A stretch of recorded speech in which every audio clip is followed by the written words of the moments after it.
With this, I would like to proceed to our first opening plenary session, and like to invite our speakers on the stage.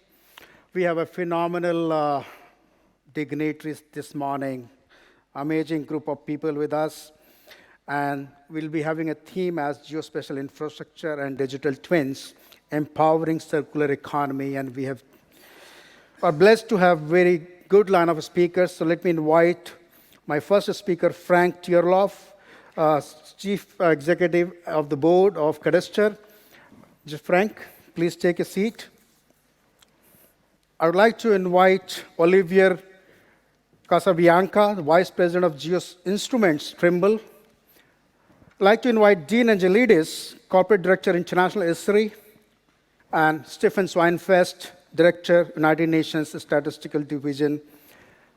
Welcome. Please give them a warm welcome to.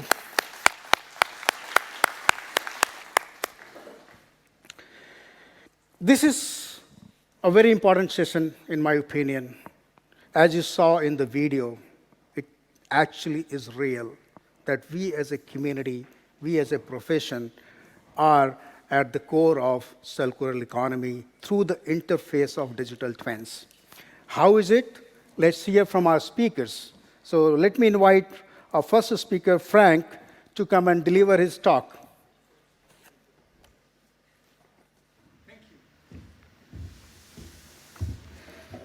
Thank you, Sanjay. Ladies and gentlemen, also on my behalf, a very good and warm welcome to the Netherlands. It's finally, we meet in real 3D. And the third dimension is so intense and present here, especially when you realize that we are gathered here approximately 2 meters below sea level. But no worries, the dikes are fit for their purpose. Some might call this place Amsterdam, but in reality, we call it Zaandam, or Zaanstad, whatever you like.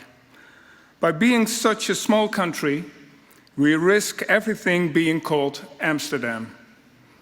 And that's why we prefer to give every small dot on the map of the Netherlands a different name. As Mr. Kumar introduced, the theme of this forum is about geospatial infrastructures and digital twinning.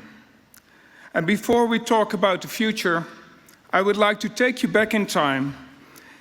To be more precise, 370 years ago, into the past, to Amsterdam in the 17th century with this beautiful map. Allow me to freely cite Johan Blauw, cartographer and maker of this map, who stated, "My intention, dear reader, is to build a cosmogony to show and describe cities here on Earth. It's important work, a huge labor, expensive and hard work that is never finished. I will start with unmatched willpower." And this unmatched willpower, this sheer motivation, enabled this famous Dutch cartographer to make accurate and useful representations of our cities and their surroundings. These analog maps are still a pinnacle of exploration, profession, and art. But the ambition and drive to recreate the existing world is not gone. Moving forward to today, as digitalization has become the standard in today's world, it is digital twinning that is currently at the forefront of exploration and progress. It's still with unmatched willpower that we, together as community, work on the next step on the path of innovation. The Netherlands invested strongly in digital development. And as a result, the Netherlands is, according to the Digital Economy and Society Index, among the best performing European countries on overall digital performance. And as you all know, the continuity of public services is very important. During the corona crisis, we saw that guaranteeing these services, while offices closed and meetings were cancelled, was of the utmost importance. However, due to digitalization, we rose to the challenge. At Cadastre, instead of working at 8 offices, we started working in 2,200 home offices overnight, without any disruption of services. This proves robust systems and infrastructures are vital to provide public services on the level we aspire. With a firm basis in real estate and land administration, we developed ourselves, I modestly dare to say, into a strong society-oriented organization. Please let me show you a short video of about 2 minutes that gives you an impression. Do you ever consider the term space, the scope of the word, and all the forms it can take? Space is everywhere, but it isn't infinite. This means we must use our space wisely, the way it's organized, the agreements involved, so you know where the boundary lies between you and your neighbor. That your house and the land it stands on is actually yours. That pipelines, bus stops, schools and offices are all in their rightful place. And that the rights related to every square centimetre are clear in the Netherlands, the Dutch Caribbean and elsewhere. This is the everyday role of Cadastre. As an independent party, we are involved in everything on and beneath the ground. Property registration is poorly organised in 70% of the world. Millions of people live without an address or the right documents to prove ownership. Cadastre helps these countries with advice, information and education. In addition, we register an infinite amount of geodata. Combining this data, we can find answers to societal questions, such as, where's the best place for a new motorway? What's the situation with unoccupied shops? Is a neighbourhood population ageing? Geodata is of great value to society and can be used by everyone. That's why Cadastre offers this data via a single geodata portal, making it accessible to all of us, creating transparency about who owns what, facilitating choices about real estate and space, to allow a country to grow, develop, and have the security it needs to build the future. With 2,000 employees and our partners, we contribute to this goal every day. Cadastre, rightfully yours. Thank you. I'm confident that Mr. Stefan Schweinfest will emphasize the relation of good land administration and data for society. We are pleased that the UN has underlined the importance of geospatial data for sustainable growth. And therefore, I would like to give special thanks to Stefan and Greg Scott for their continuous support. As is highlighted in this video, data and related data sets are key success factors for sustainable growth. We can only support decision-making if the basis is sturdy and reliable. And in the Netherlands, Cadastre provides such a basis. Together with the central government, we participate in a system of key registers. Cadastre, in close cooperation with municipalities and the Ministry of Interior Affairs, is involved in the administration of 5 out of 10 key registers. Our key registers, Cadastre and Topography, are part of this system. And the system of key registers contributes to many public tasks, like spatial planning and emergency services. We believe in obtaining the reliable data directly from the source. This saves both time and money, creates more well-performing working processes, and ensures more reliable, real-time information. At Cadastre, we have data. We have a lot of data. Can you imagine that in just over 20 years' time, Cadastre has transformed from a relatively paper-based organization into an organization that manages over 10 petabytes of data, digitally stored. That equals more than 10,000 terabytes, an awful lot of data, especially for such a small country. And what to think about the available data sets? In 2020, we had more than 200 open data sets, which have been accessed more than 30 billion times, 3-0. A more than 50% increase compared with the previous year. And as a public sector, these are dazzling numbers.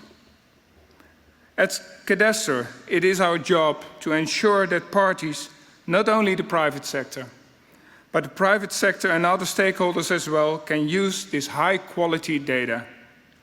New technologies, artificial intelligence, deep learning, are key to delivering and meeting the demands of our users. For example, we use AI technology to analyze the original field sketches and produce a more accurate cadastral map. But innovation is not a fact of life. Ladies and gentlemen, let me emphasize one thing. The shift towards a knowledge, highly automated and data-oriented organization does not succeed without a dedicated staff, of which I'm very proud. That continues to improve their skills, and that pays off. Cadastre supports an increasing number of policy bodies with fact-based decision-making on various social issues. Dutch society has a duty to make the right choices regarding sustainable growth, housing, energy, climate adaptation, and circular economy. And many of these chances have a large spatial component. Together, they put pressure on the scarce available land in the Netherlands. To meet the challenges, public and social parties cooperated to realize a new national vision, the National Strategy on Spatial Planning and Environment. We call it NOVI. And within this national strategy, there is a strong demand for evidence-based decision-making, especially concerning spatial issues. We need to speak the same language and establish shared views. And that brings us to digital twins. We see that developments in the key registers, combined with new technologies and improved skills, form a strong foundation for bringing digital lives together. Such a twin brings different sets of data, like geo and building data, together. It visualizes planned situations and provides a common picture. It brings stakeholders together, and it is able to calculate and predict alternative scenarios. Smarter, faster, and committed. I'd like to mention here partners like Esri and Trimble as well, who do a great job in processing and visualizing the data. Let me emphasize multiple advantages of realizing digital twins. In the first place, digital twins play an important role in understanding and solving society's most urgent issues. It provides overview and insight in the historic, current, and future situation. Secondly, citizens' participation is easier realized because the effects of policy on living environments is much better visible and therefore understandable. And finally, algorithms are much more reliable than in the past and are becoming more precise. And this enables us to customize our policies to the requirements of today's challenges. To give you an example of this, not far from here, let's have a look at the Johan Cruyff Arena, home of Ajax Football Club, my favorite club, especially after last evening. But also a place where sports, shopping, living and transportation all come together. To obtain insight in the complex situation, data and data sets are combined into a digital twin. Returning to my own organization. Regarding to digital twins, Cadastre plays an important role in delivering a basis, a ground plate if you like. A basis that is shared, up to date, reliable, and which have been approved for common use. Everyone can build its models. Assumptions and questions on such a basis. By using the same basis, different digital twins can be more easily compared and combined. Ladies and gentlemen, I come to a conclusion. Let's compare digital twins to the atlas of Johan Blauw from several centuries ago. His objective was to present the situation in the real world on a map, detailed, precise, and as accurate as possible. By using the latest technological developments to our benefit, our representations of the world become more and more truthful. With unmatched willpower, is still counting and running. Blauw made several atlases by using the knowledge of sailors and other travelers to push the boundaries. Cooperation was key. And ladies and gentlemen, that's also our assignment. When we are talking about digital twins, we too need to work together, government, private sector, academics, NGOs and citizens, to get things done and address the challenges of tomorrow. Today, we can continue this conversation. Thank you. Thank you very much. Great. Thank you, Frank. Very amazing speech, and thank you very much for outlining the role and relevance of Cadastre and mapping in 50 years of the evolution of Holland, and of course, it has been in before than that as well. Let me move on to the next speaker, my colleague Olivier, who is the Vice President of Trimble. Olivier. Thank you. My name is Olivier Casabianca, and I'm French, so I'm representing France today, and I hope there are more French people in this room. I will always remember this event to be my first one in person since the beginning of the pandemic. And I would like to say a big thank you to the entire team for organizing such an amazing conference today. It's good to see faces, not only through the screen of my laptop. So again, thank you, Sanjay, for this wonderful event. I'm a Trimble Vice President, and my main focus is to take care of the geospatial roadmap and strategies. And Stefan recently told me that we can see that I'm from the private sector because I don't wear a tie. This is true. I'm from the private sector. And I will always remember Steve Berglund, our former CEO, telling that Trimble is a beer, pizza, and dirty boots company. And that's true. So because I'm French, I would prefer wine than beer, but dirty boots is what we are. So we are working on the field every day. So this is why we are wearing dirty boots.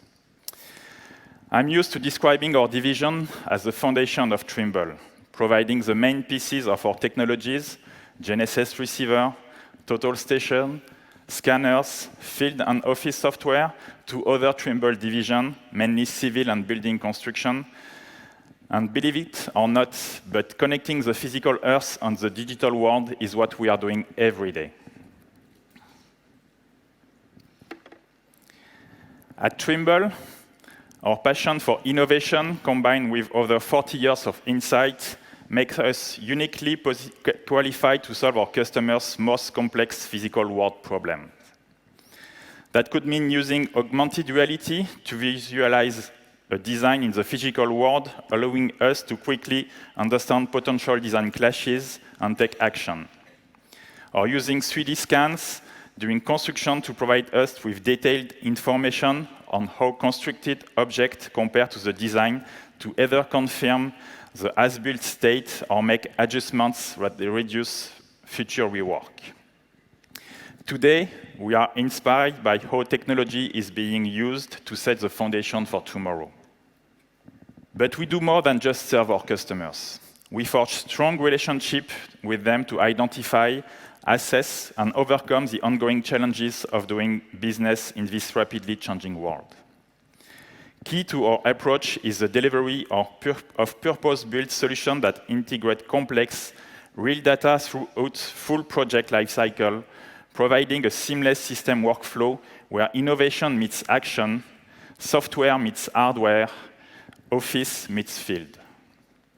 The benefits of today's technology expand far beyond our customers' improved productivity and increased profit. Today's solutions are opening new opportunities to create a positive impact on global economies, the environment, and society as a whole. We are truly transforming the way the world works by optimizing task productivity at the convergence of the physical and digital worlds. We achieve this by leveraging deep roots in positioning and sensing, modeling, and analytics, providing the right combination of collaboration and interoperability to help users worldwide make intelligent decisions, solve complex problems, and improve operating results and safety.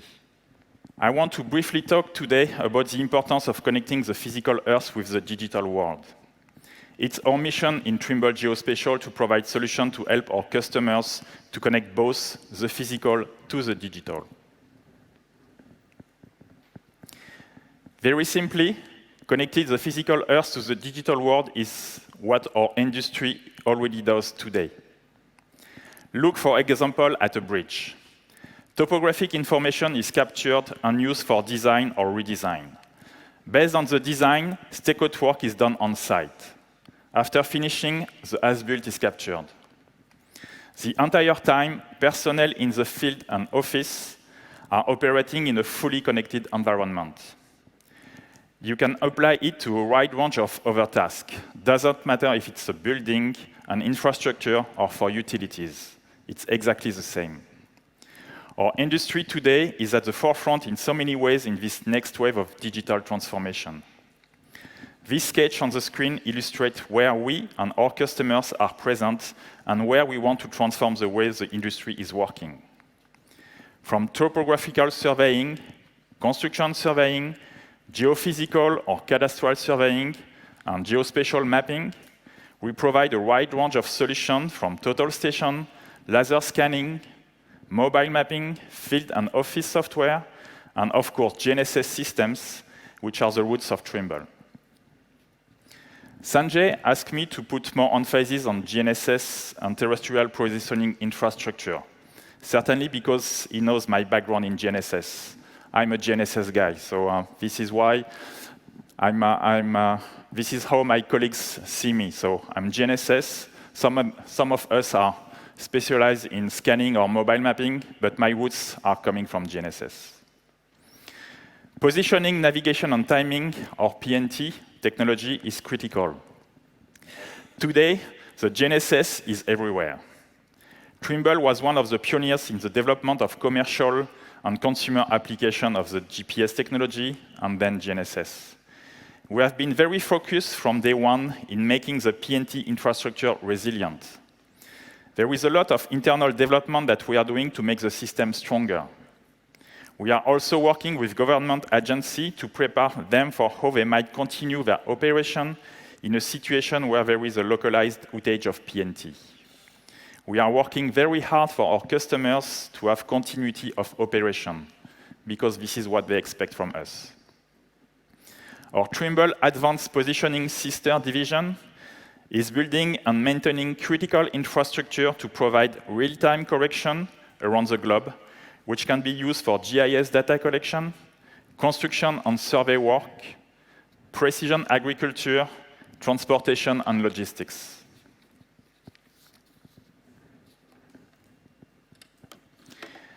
So what is exactly the role of geospatial in the development of digital twins? Capturing the Earth and converting it into a digital model or digital twin will play a very important role in improving our road, bridge, ports, railways, and airports. Before you improve or maintain any of this infrastructure, you must know its current condition. Only then you will be able to monitor the change. Geospatial plays an incredibly important role in the digital twin, as we are out there capturing the digital replica. Our customers, surveyors, and geospatial professionals in the field are the ones standing in front of that bridge for which there will be a digital twin, so that designers, engineers, and planners can work on improving that infrastructures.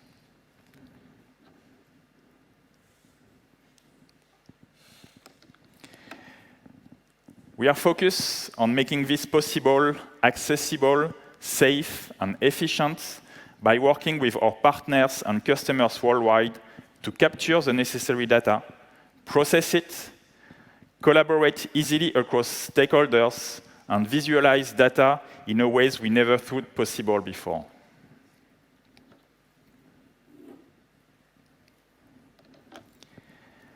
I will end with this one, an example of bringing it all to life. We recently published a story about the Smart Dubai program that was launched in 2013, with the aim of becoming the smartest and happiest city on Earth. We may debate on that, but this was the goal. At the heart of this initiative has been geospatial data.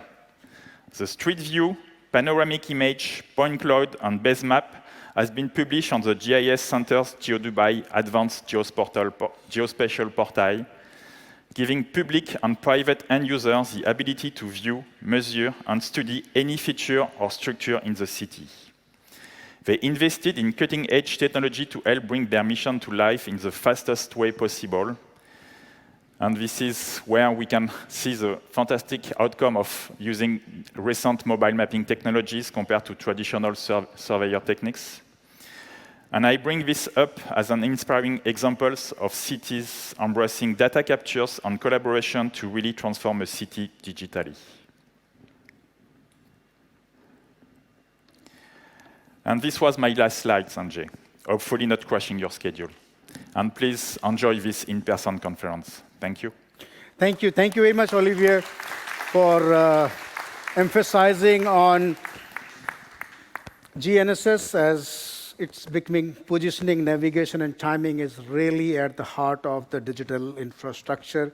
If something happens to GNSS today, the whole world will be stand still, because it is that technology which you are using in almost every digital equipment, be it telephone or computers, or it's working. Entire digital timing is working on GNSS systems, which is very important and critical element of our digital infrastructure. With this, I move to the next speaker, Dean Angelides, who is the corporate director of Esri. Dean.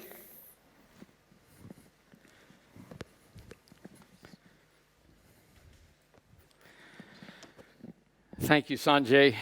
I feel like a rookie up here. Did you guys feel like that? A little bit nervous? You know, it's you're real out there again. This is just fantastic.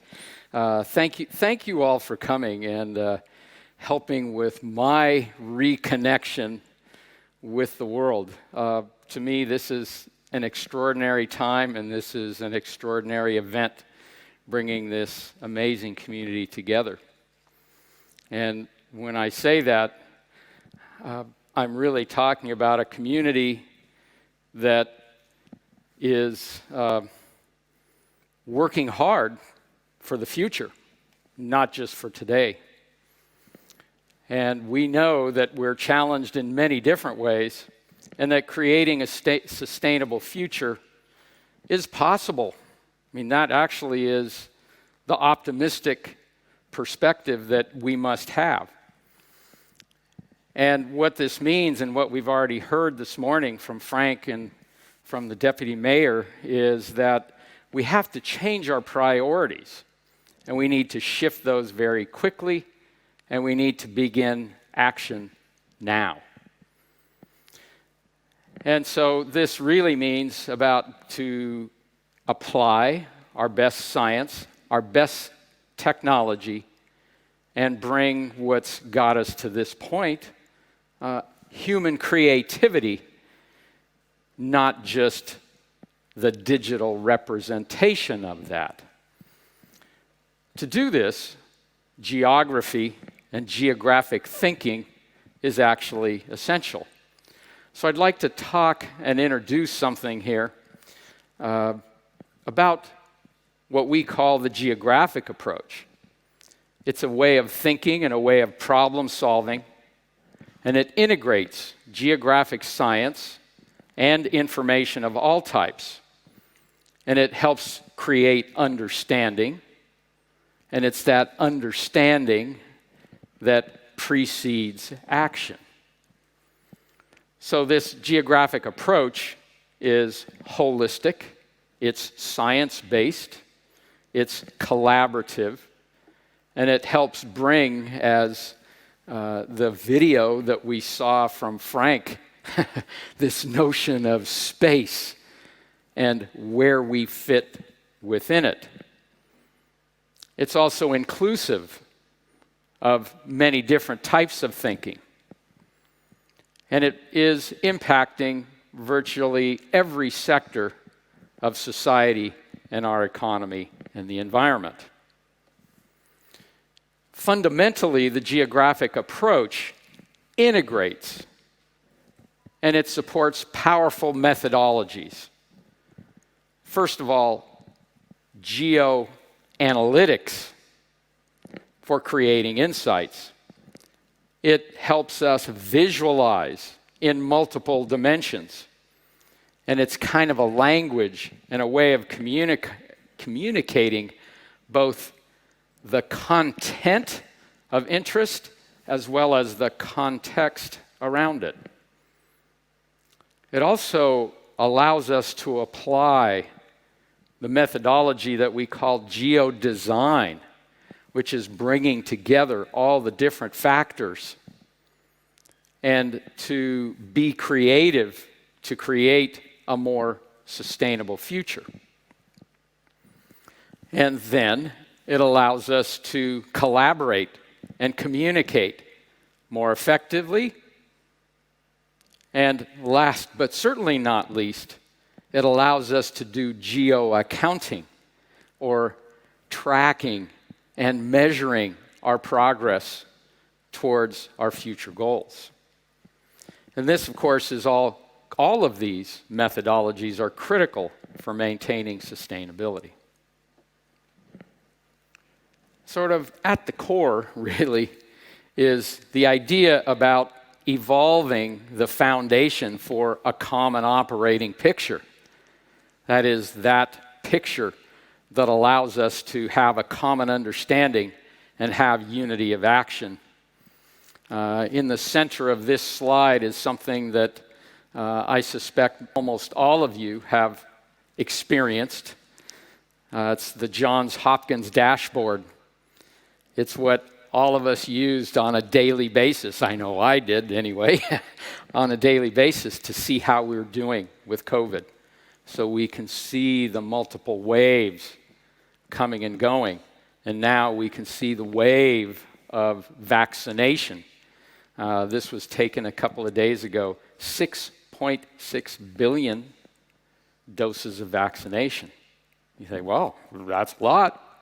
But it also is not even halfway to getting the job done. So just like our common operating picture needs to evolve, our infrastructure and our spatial data infrastructures are also evolving. From the early 2000s, from clearinghouses into portals, into these geospatial platforms that would allow us to just quickly access, and we heard right here in the Netherlands, billions of downloads and accesses to their open data that are offered up. And now the next step is what we're calling geospatial knowledge infrastructure.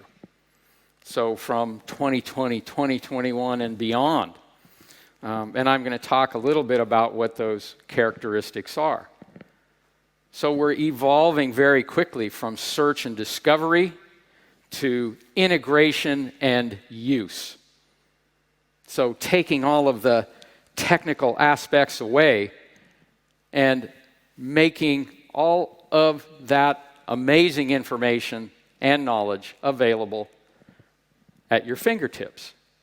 It's also evolving this layered approach that we're all so familiar with as the way of representing the data and how we store it and manage it and use it.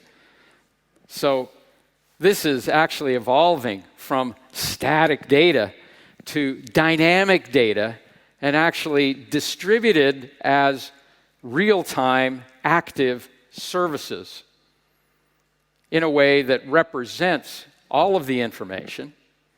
It's also delivering rich maps and applications that allow us to put all of this good data to use whenever we need.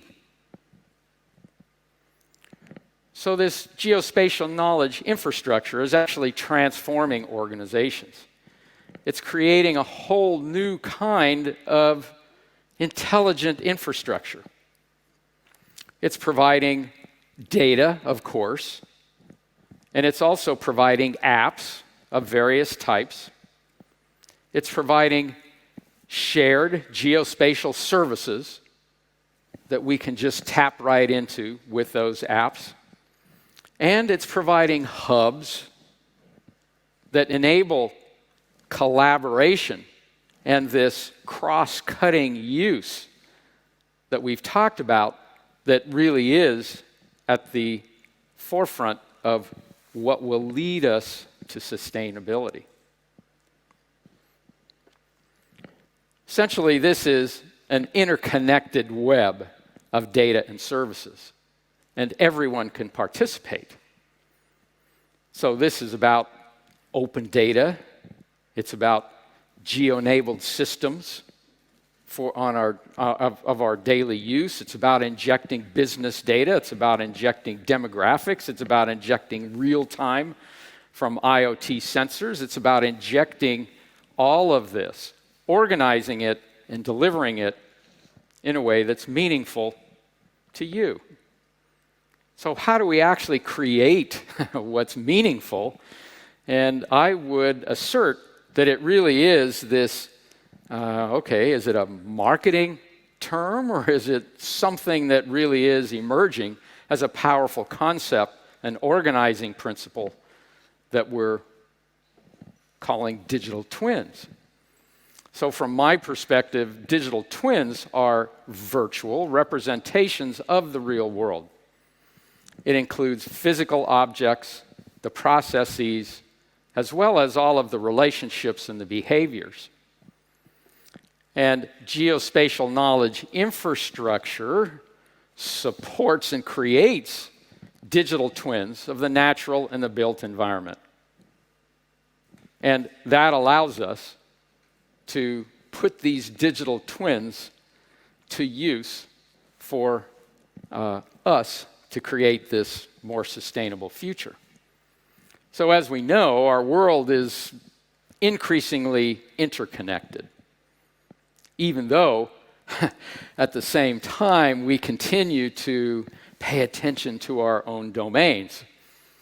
And so we take this information and we organize it for landscape information models, and then something separate as building information models, and something separate as the interconnecting networks in an information model. And we create city information models. So we have the LIMS and the BIMs and the NIMS and the SIMs and the IMs of all types. But how do we actually bring it together? And I would advocate that it's actually the digital twins within which we will integrate all of this information for the resources and the processes that interest us. And so we put it to use for data capture and integration, for visualizing and analyzing real-time information, for analyzing and predicting what the future outcomes could be.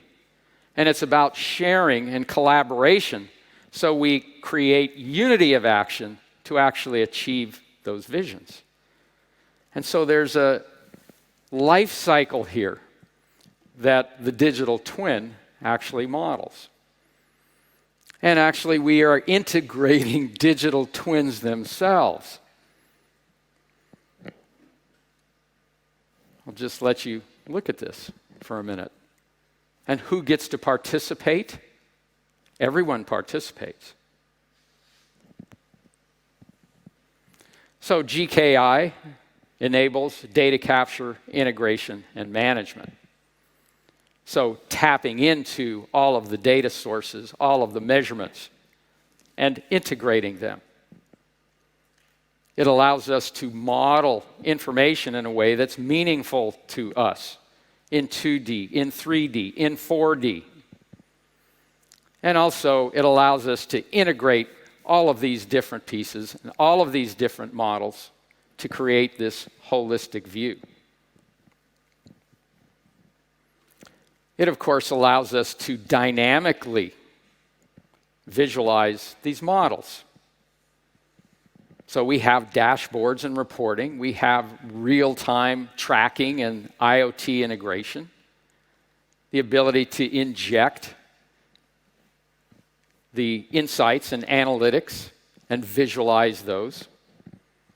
And then to look at space-time variables as well as the conditions of assets and the predictions of those, the resources and assets into the future. And so not only can we create and envision a future, but we can use and act upon the digital twins to actually assess different pathways to achieve those future outcomes. And finally, it allows us at the most basic human level to understand this and create a common vision for the future and make decisions and take the actions that we need to have this holistic approach to sustainability. So all of this is happening while we are dramatically increasing the speed at which technology is advancing. And we're advancing in so many different ways. I mean, this slide is really interesting. Take a minute just to study it. Somewhere you're on there. And that's the whole point, is that everyone participates. Everyone contributes, and also everyone takes value from this amazing ecosystem that is beginning to build out. So I would say that this geospatial infrastructure is also expanding rapidly. It's supporting local as well as global applications. There are millions and millions of users, including all of you in this room, who are, in a sense, leaders in your own right for your own organizations and making these contributions to what I believe is becoming a nervous system for the planet that will lead us to a more sustainable future. Thank you. Thank you very much, Dean, for kind of giving a snapshot of evolution of SDI to GKI and its role in transforming organizations and businesses and ultimately connecting that with sustainability and setting the stage for Stefan Schweinfest. So we welcome Stefan Schweinfest to connect what all has been discussed so far and how it helps sustainability. Thank you. Hello and good morning, everybody, and good afternoon and good evening. I don't know who else around the world is following us. Fantastic conference venue, wonderful and interesting people, futuristic videos, and most importantly, good coffee machines in every corner. this must be the Geospatial World Forum. So thank you, Sanjay, for bringing us all together. And it feels a little bit unreal, even though there's nothing more real than what's happening in this room right now. So please forgive me and don't sue me if at one point I poke you during these days, because I'm just checking whether you're really real. I mean, so this is a wonderful and colorful community, and thank you also for inviting me with this fantastic panel, Olivier, Frank, and Dean. Frank and I, we are having this twin act. This is the second time we are together, and I'm afraid they will call us the digital twins at one point. But we haven't figured out yet who is the real one and who is the virtual one. We'll have to work on that one. So I'm very happy that there is a mixed community here. I'm from the United Nations. I'm a kind of public sector government guy. But many of you do represent other communities, and I think it's wonderful that we come here together. I'm a firm believer in the PPP and the public-private partnerships to solve all the complex problems that we have nowadays. So I'm very happy that I have this opportunity to talk to you. The moment is opportune. And the topic is opportune, of course. Digital twins, you have your finger always on the cutting edge, but it's also in the context of circular economy, I always like that Sanjay keeps us purpose-oriented. It's not only the tools and the technological development, but also what for. And perhaps as the UN guy, I can talk specifically to that, give a little bit of a global perspective and talk about the sustainable development and how this is helping us. And come to the conclusion that we are all in this together. So let me start by saying I think we are living through a data moment right now. COVID crisis is a crisis, but every crisis is also an opportunity. You have seen Dean pulled up what everybody was looking at during the last year and a half was a map with numbers. And as I'm originally a statistician, I was particularly pleased about this integration of geoinformation and statistics, and it's helped us to go through this crisis. So integration is, of course, and I heard that several times this morning from the experts, is one of the strong, powerful elements of geospatial information. Dean had all these pictures of layers of information that can be put together on a geospatial, geographical basis. So I think working with that integration element is very powerful to address the problems that we have. And I think one of the things that is also happening right now is we are pushing from data and information to knowledge. And then the next step is obviously from knowledge to action.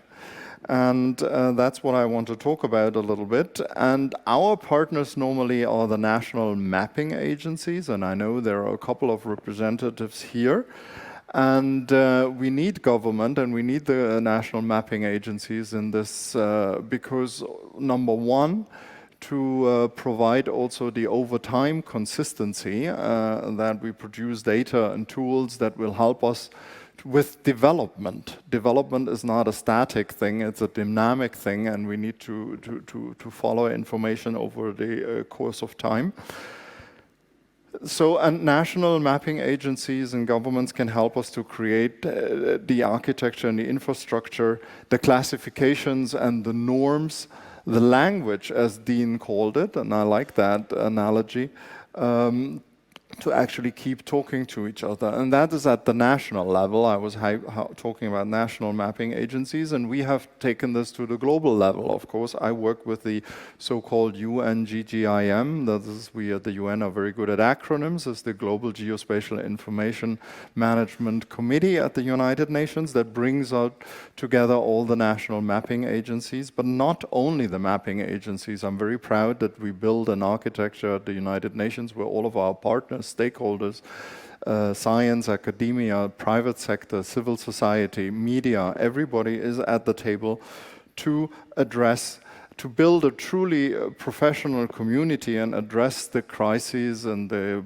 challenges of our time.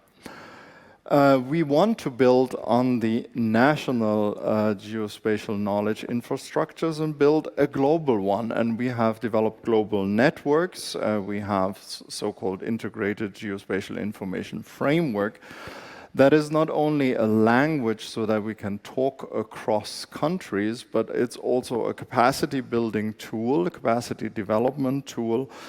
And it helps us, I mentioned at the beginning, the over time consistency of information. We also have a challenge of over space consistency, and we at the United Nations are very concerned about creating the norms, creating the language so that we can compare information and relate information that comes from different parts of the world to each other. So in that,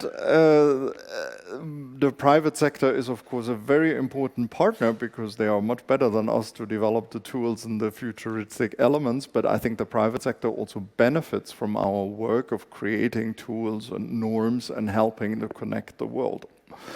So I was particularly happy that we actually started this event in the last 3 days with a training, because I'll come back to this point. I mean, at the United Nations, I'm always particularly concerned about the developing countries and that they are not left behind. So we started with a training in how to improve the geospatial knowledge infrastructure in developing countries.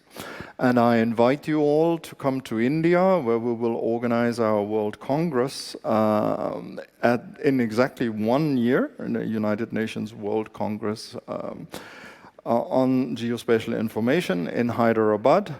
And then we can continue the party together, and I can promise you we will cover all kinds of topics from classical geodesy to artificial intelligence.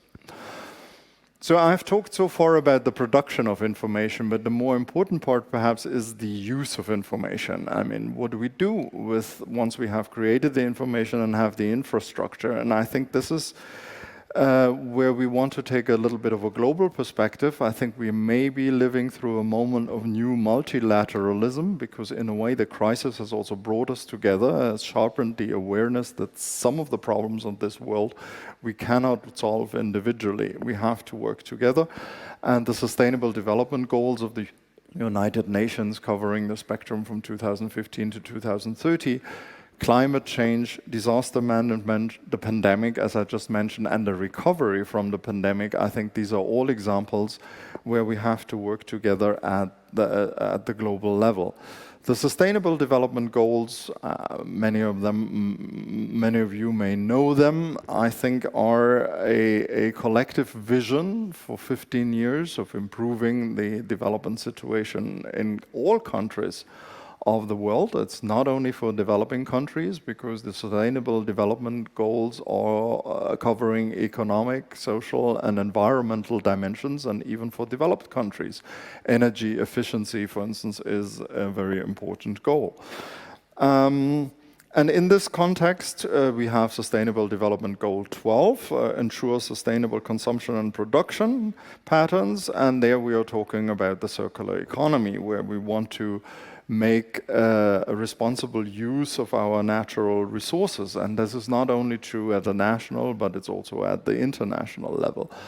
And geospatial information is critical for the Sustainable Development Goals. I mean, in the classical vision, it was clear we had satellite images and we could measure things like forest coverage or something like that. That was sort of the initial uses of geospatial information in the international sustainable development management perspective, but it goes much further. We have the digital global economy. We have health and social issues, just as we just discussed at the beginning, how the virus spread. Geospatial information is critically important.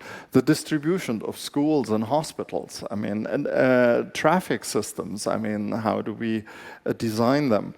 And I think the digital twin, I mean, creating a model, a digital model of the world. I mean, we were starting with engines, particular pieces, and then buildings, and now we are moving on to ecosystems and entire cities that we are modeling in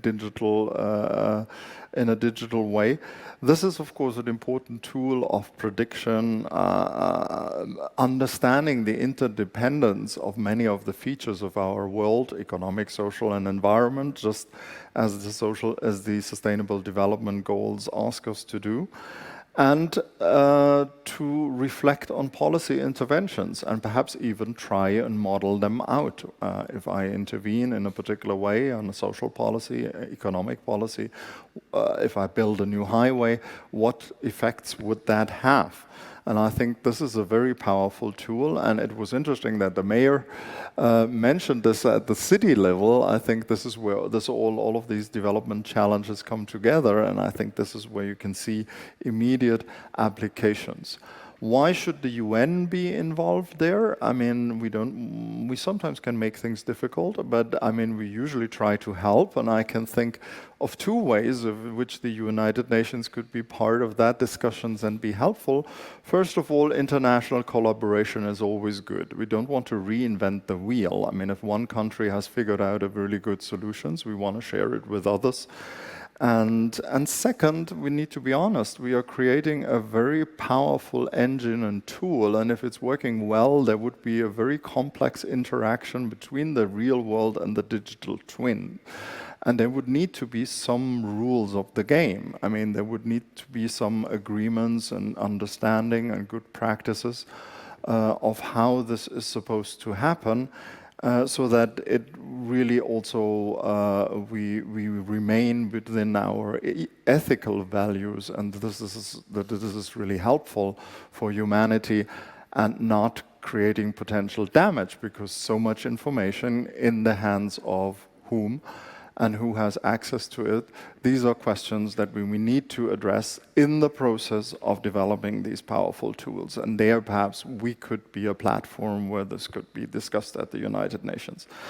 My last point is digital twin sounds very exciting, but we have one digital expression that is a little bit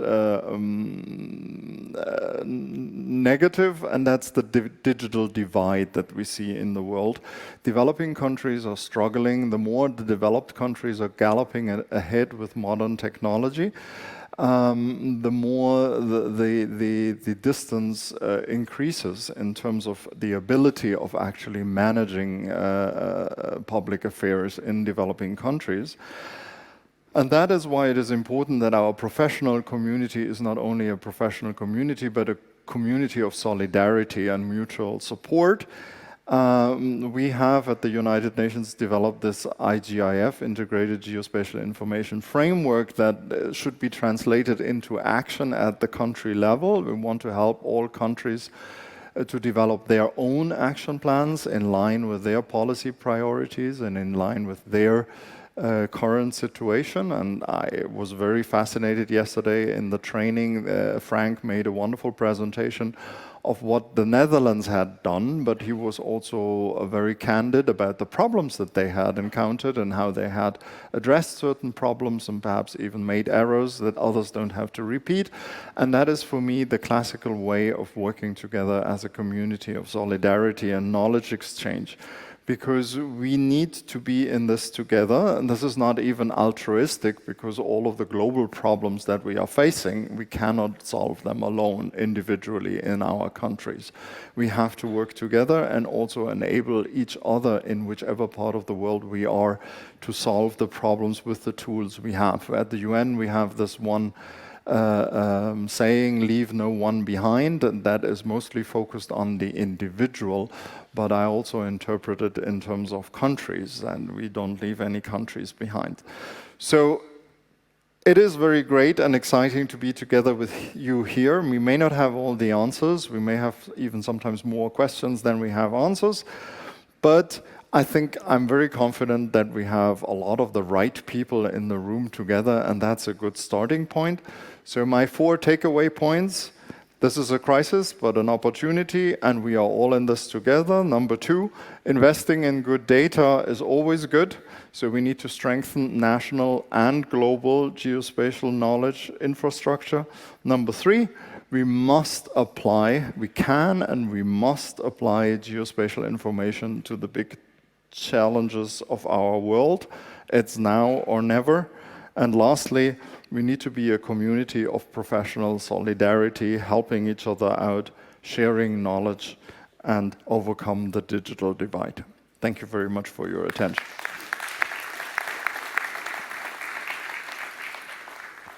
Thank you, Stefan. Throwing my pens around. Thank you, Stefan, for concluding, putting everything into a context of sustainability. Well, it is a live conference, so let's be human and make some dynamic changes. So I would like to have a few questions to my panelists, and if there is any question from the audience, is there any question from the audience? I want to give a chance to the audience first. If there's anyone ready with the first question. No? Okay. So let me begin with Olivier. That why is timing so important? Why? Yes. Because what happens if it is not working? Everything stops. No, I'm just kidding. But a lot of things will stop. So everything is interconnected. So think just about banking system. So all banking transactions are based on timing. And timing is coming from GPS timing or GNSS timing. So if GNSS system is crashing, so a lot of things will mess up and it may be a disaster. So banking system, every kids will be completely lost in the city looking at their friends. It will be a disaster. But all the activity today we are doing on the construction site, on the job site, is based on location. So and the first one is coming from your GNSS system. So the first thing you do when you're going on a job site is putting your GNSS system up and making a ground point, a ground control point, and then you start from here. So if you don't have this first information, so everything stops. So this is why it's so critical. Thank you. And I would like to ask Frank that why is transformation needed even at the Cadastre level where you are already an advanced organization as far as the National Geospatial Agency is concerned, but is still under transformation? Why is that needed?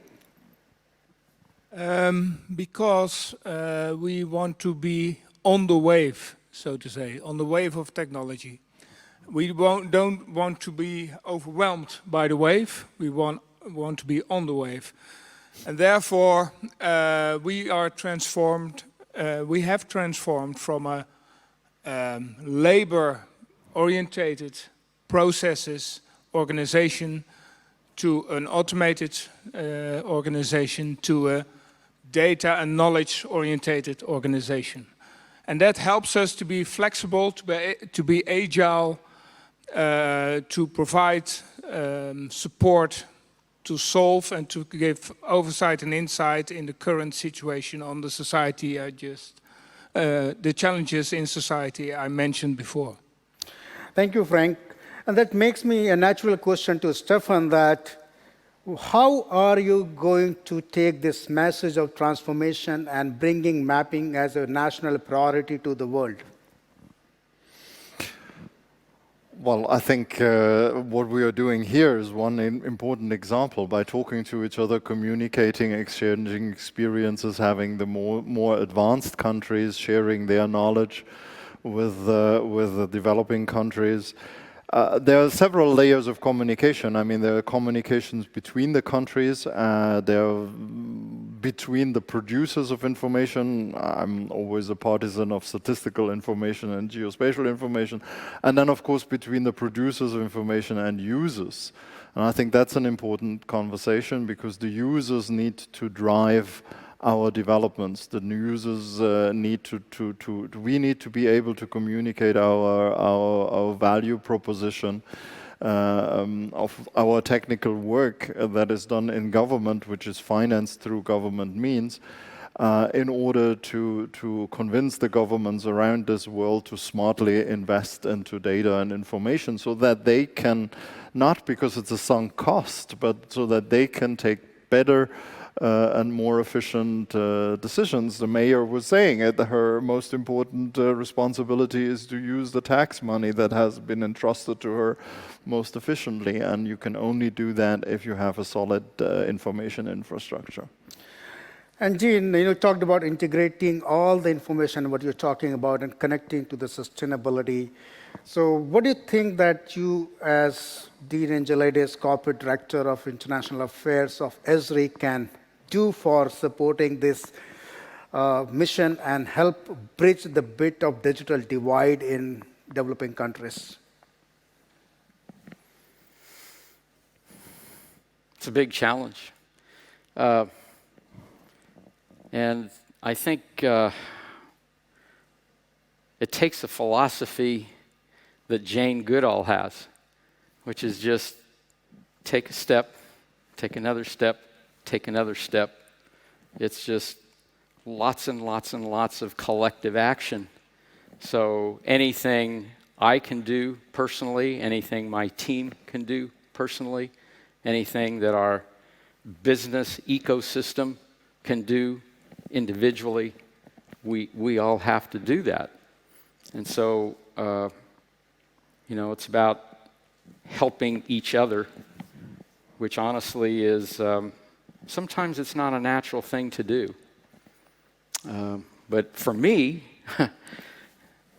I grew up in a family where my contribution to the family was expected, so it's easy for me. So all of us have to find a way to help somebody else to overcome their challenges. It's that simple. It's an individual thing for me. Thank you very much, and I think at this note, I hope that all of us would work together and help each other to build this community better and make it more solidarity-driven, approach than just a development-driven approach. Thank you very much. Let's give a big round of applause to our panelists.